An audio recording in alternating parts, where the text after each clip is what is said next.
Assalamualaikum warahmatullahi wabarakatuh. Perkenalkan, nama saya Naharani Nuridayah.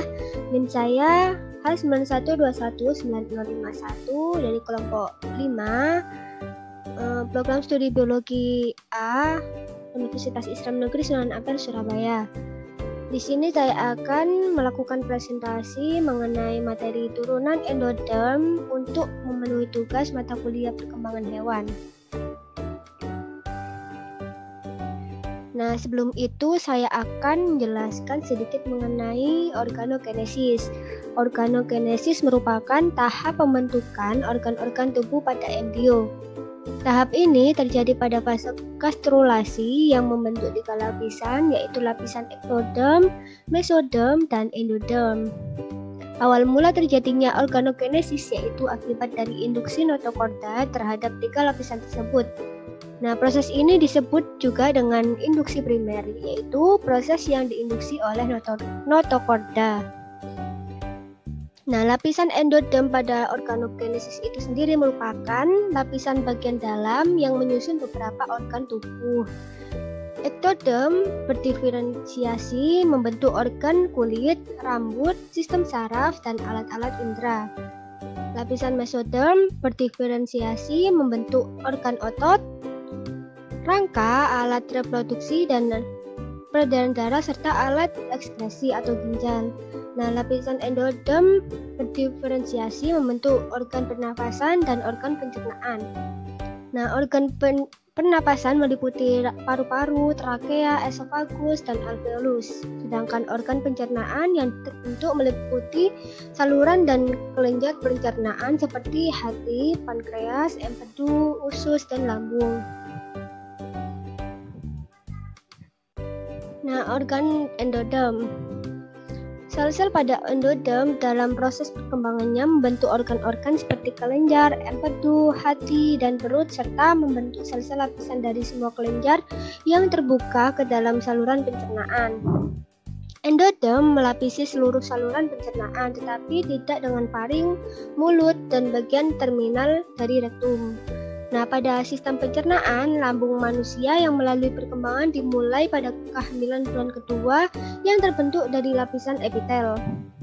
Sedangkan pada sistem pernapasan, lapisan epitel endoderm melapisi laring sampai dengan paru-paru. Organ-organ tersebut meliputi trakea, laring, serta tabung kecil yang mengarah ke paru-paru. Saluran kemih juga dilapisi oleh lapisan epitel, diantaranya kandung kemih dan uretra yang merupakan tempat penyimpanan urin ketika dilepaskan keluar tubuh. Selanjutnya yaitu proses pembentukan saluran pencernaan.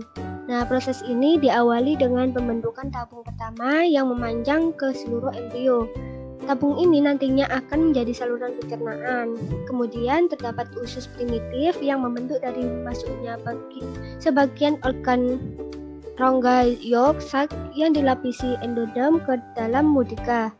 Nah, hal ini merupakan efek dari pelipatan mudika ke cephalocaudal dan lateral. Bagian-bagian tabung usus tergantung pada dinding tubuh dorsal dan ventral oleh mesenterium, yaitu lapisan ganda peritoneum yang membungkus suatu organ yang menghubungkannya ke dinding tubuh. Nah, perkembangan usus primitif dan turunan-turunannya biasanya dibagi menjadi 4 bagian, yaitu usus faring, usus depan atau foregut, usus tengah atau midgut, dan usus belakang atau hindgut.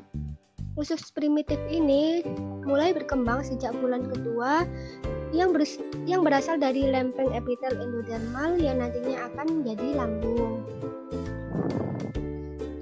Nah, berikut ini adalah 4 bagian dari usus primitif. Yang pertama yaitu usus faring, yang merupakan bagian yang membentang dari membrana bukofaringeal hingga divertikulum tracheobronchus. Bagian ini sangat penting untuk pembentukan kepala dan leher. Yang kedua yaitu usus depan, yang merupakan bagian yang terletak di kaudal dari tabung faring dan berjalan ke kaudal sejauh tunas hati. Usus depan merupakan usus paling pendek yang membentuk organ-organ seperti esofagus, lambung, duodenum, hati, kandung empedu, dan pankreas. Nah, yang ketiga yaitu usus tengah. Merupakan daerah arkenteron antara usus depan dan usus belakang. Usus tengah ini akan menjadi ileum, yeyunum, dan kolon. Dan yang terakhir yaitu usus belakang. Terbentuk oleh adanya pelipatan endodem atap arkenteron bagian posterior yang akan diikuti oleh mesodem splankin. Usus belakang akan membentuk rektum dan kloaka atau anus. Mesodem splanknik akan membentuk jaringan ikat dan otot. Nah, berikut adalah pembentukan kelenjar pada sistem pencernaan.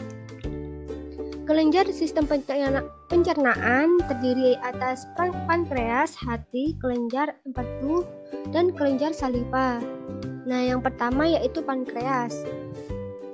Pankreas berasal dari dua buah tonjolan endodem dekat tunas hati yang bercabang dan berperan dalam membentuk pankreas tunggal. Pankreas ini berfungsi untuk melepaskan insulin dan glukagon. Tahapan permulaan organogenesis pankreas bergantung pada interaksi pensinyalan dengan jaringan di sekitarnya. Nah, yang kedua yaitu hati. Tunas hati timbul sebagai evaginasi ke arah ventral dari endodem di antara bakal lambung dan duodenum. Tonjolan ini dilapisi oleh mesenkim dan mesodem splanknik. Kemudian tunas hati bercabang-cabang membentuk hati. Percabangan bagian distal membentuk sel-sel parenkim sekretori dan bagian proksimal membentuk sel-sel ductus hepaticus. Sel-sel hati dibentuk oleh endodem dan jaringan lain di hati dibentuk oleh mesenkim dan mesodem splanknik. Mesenkim sendiri ialah sel muda yang biasa disebut dengan sel punca mesenkim. Selanjutnya yang ketiga yaitu empedu. Empedu ini terletak di sebelah kanan hati dengan bentuk bulat berwarna hijau dan salurannya bermuara pada lambung. Fungsi empedu adalah sebagai tempat menyimpan cairan empedu dan mengalirkannya ke usus apabila diperlukan. Jika kekurangan cairan empedu dapat menurunkan pencernaan lemak dan kekurangan vitamin-vitamin yang hanya larut dalam lemak.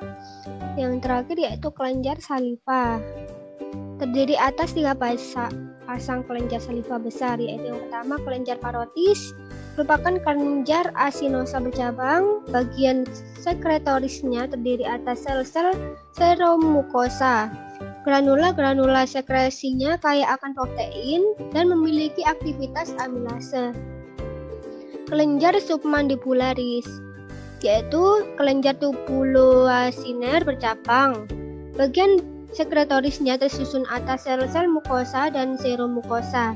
Sel-sel seromukosa mengandung granula sekresi protein dengan aktivitas amilotik lemah. Sel-sel pada kelenjar submandibularis mengandung dan mensekresi enzim lisosim yang aktivitas utamanya adalah menghancurkan dinding bakteri. Dan yang ketiga yaitu kelenjar sublingualis, yaitu kelenjar tubuloasiner bercabang. Kemudian proses pembentukan saluran pernapasan. Nah, proses ini diawali dengan fase perkembangan janin.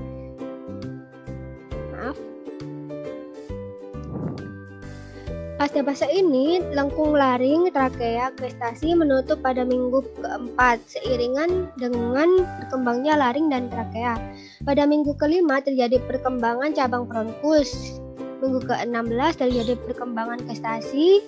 Pembuluh darah dan lumina tumbuh pada minggu ke-6 dan ke-12 yang terjadi pada bronkus dan bronkiolus.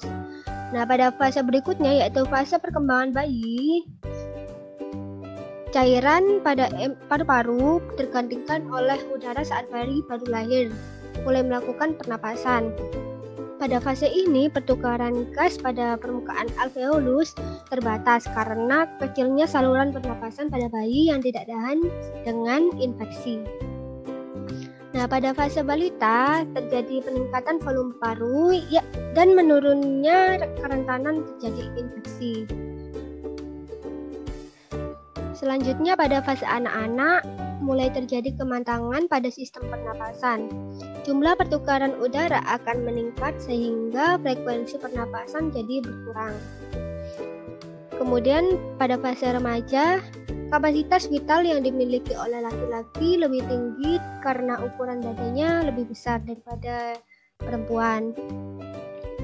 Sedangkan fase dewasa terjadi penurunan kerentanan terhadap penyakit dan mencapainya tingkat maksimal pada volume paru-paru.